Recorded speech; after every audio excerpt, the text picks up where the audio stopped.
What's going on, my broskiis? My name is Toadskii, back again, here to bring you guys yet another One Piece Treasure Cruise video, and of course we're here with a new monthly batch with Hawkins and Killer, and along with that we have a brand new turtle farming event with a new character being introduced into the game, being the Numbers, well, at least 3 of the Numbers, that is, which is, I don't actually remember these guys' names, we'll have a look at them in just a moment, but this content is really bizarre, because at face value, it looks very easy, pretty straightforward for a turtle farming event. However, there is a component with the final stage that is based on your HP value, at least that's what we think it is. There's no confirmation right now as to how these gimmicks occur on the final stage. It's really bizarre, but we'll talk more about it as we go through the teams in this video. But before we do that, let's actually talk about the new free-to-play character, which is this guy, the Numbers. So we have Inbi, Fuga, and Zanki. That's definitely going to be very difficult to remember. Either way, these characters are Sai powerhouse strikers. Captain ability doesn't matter, you're not using them as a captain, but their special's very interesting. It does have a multi-stage component where each stage gets slightly better. So you have stage 1 and stage 3 are the most important mechanics, because stage 1 removing 2 turns of despair and paralysis, and then if you hit 3 perfects you get a 1.1 chain addition. So for a 7 turn cooldown, which is what it maxes out at, is actually pretty decent.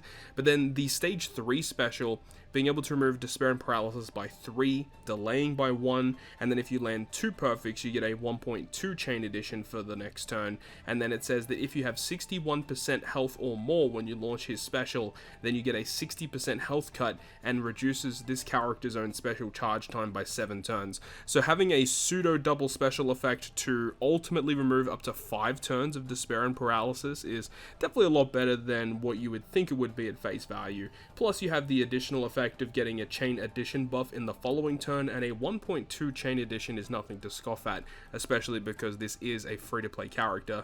But that's pretty much it. The rest of this character's abilities are kind of mundane, so overall not the worst, but far from the best in terms of these turtle farming free-to-play characters. So without further ado, let's go ahead and get into the teams in the video.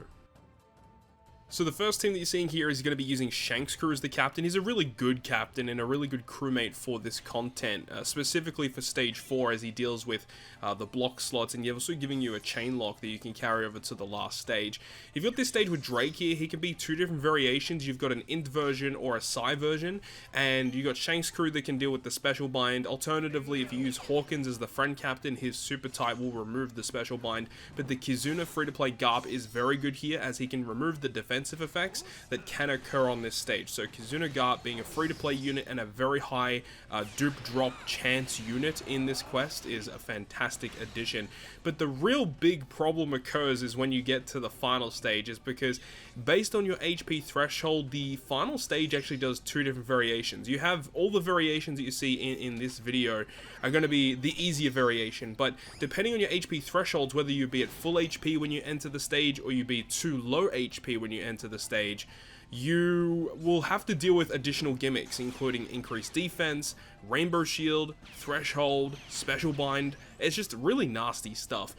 Also, just want to put it out there that this team should be able to work with a friend captain Hawkins. They're very difficult to find, so I know that this team will be a little bit easier for people to build for. And also, Anniversary Luffy is on the team, but the main reason why he's here is because he does remove 4 turns of attack down, but realistically you can just replace it with someone else that can do that, and it just helps out a lot, obviously, because we can use the ace support attached to that Luffy, enabling us to remove some of that bind. And Kaido on the team is just giving us an additional 2 times damage bonus on the last stage, because the enemy doesn't have an immunity buff, so we can actually do 2 times increased damage taken, essentially doubling out damage, which is fantastic.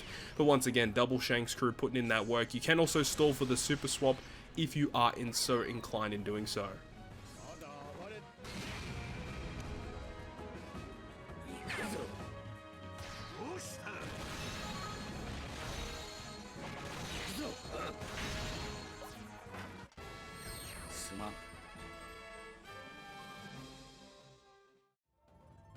Moving on to the second team, this one was actually posted publicly onto the subreddit Discord, and I just thought it was fantastic and I wanted to share it with you guys. So shout out to Blue Whale in the subreddit Discord for sharing this team, and the main reason why it's interesting is because it utilizes V3 Marco as the captain, and the cool thing is that V3 Marco is actually a boosted unit in this event.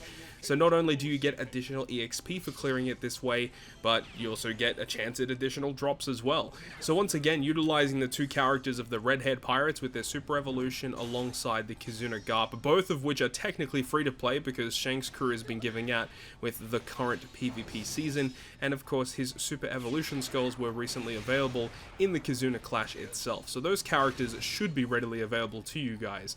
We do actually use Luffy crew on this team as well, but Luffy crew is just a nice addition. You'll see that in terms of the damage that we do towards the end, it really doesn't, you don't really need their final tap at level 5, but the main reason why we do use them here is because they do get access to the Cat Viper support, which is enabling us to remove some turns of attack down, which is obviously very useful.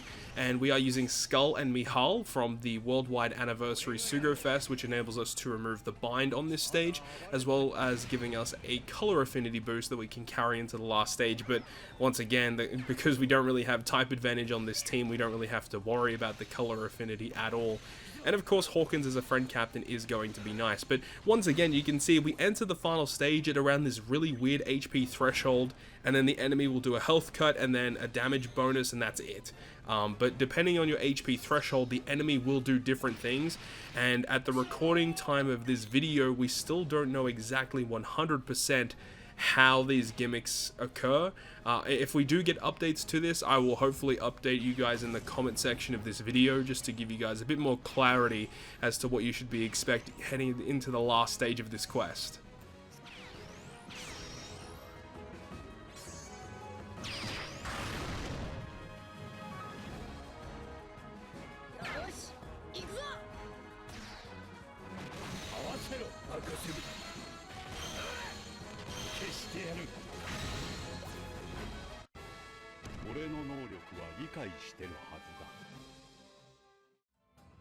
And then for those of you who were lucky enough to pull the Worldwide Anniversary Sugo Fest Luffy character, I wanted to use a team with him as the captain because he seemed like a real interesting unit, and once again because his special is really useful in removing the attack down on the previous stage, and then also allowing you to carry the orb boost into the final stage is kind of nice.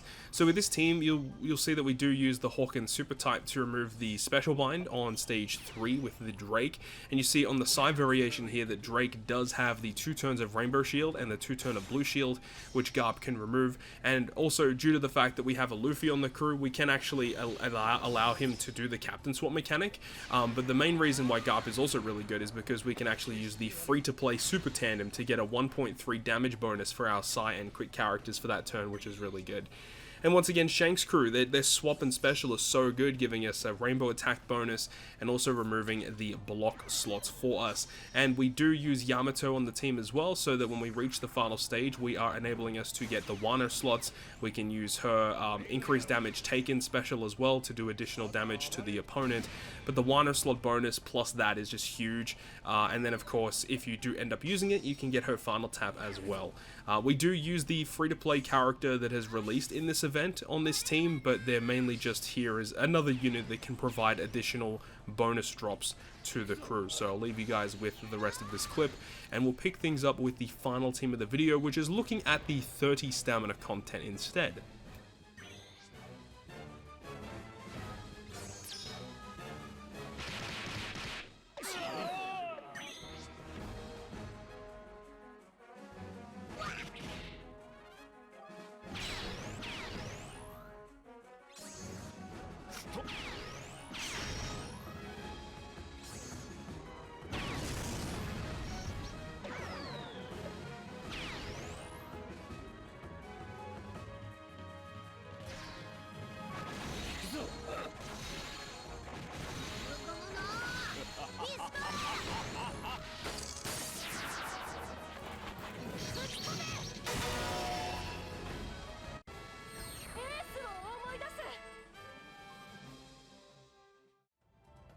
So the final clip of the video is very, very basic stuff. Shout out to one of my Alliance members, Zmart, for whipping up this team and sharing it with everyone. But realistically, you can make the team a little bit better in terms of the drops that you get, because Halloween Law is not a boosted unit. You can replace him with Wano Law. Despite the fact that you won't have a unit that does type advantage on the final stage, you will get additional drops if you do opt to do that. It's not a big deal because I believe Wano Law is only like a 50% chance for an additional drop, but either way, having Law, the Halloween Law, is nice for the type advantage. And the supports on this team are kind of nice, allowing us to remove some of these gimmicks that you'll see. You know, you got Kobe for the attack down. We have this Kuja Pirates to enable our Shanks crew to actually have a matching slot on this stage, just enabling us to kill Apu much easier. And then we have the Beppo support attached to Law to remove 2 turns of the Rainbow Shield. And because after 1 turn we get inflicted increased damage taken, we can use Zoro and Sanji Legend on Luffy to inflict increased damage taken to the opposing unit, which is actually kind of interesting. Don't see too much use for that support, but that is going to wrap it up from me. Thank you so much for watching. Hopefully you enjoyed it, and if you guys did, make sure to go ahead and leave a like. And if you want to stay up to date with all the content I post, including more One Piece Treasure Cruise content, make sure to hit the subscribe button down below. And that, guys, I'll see you guys within the next video.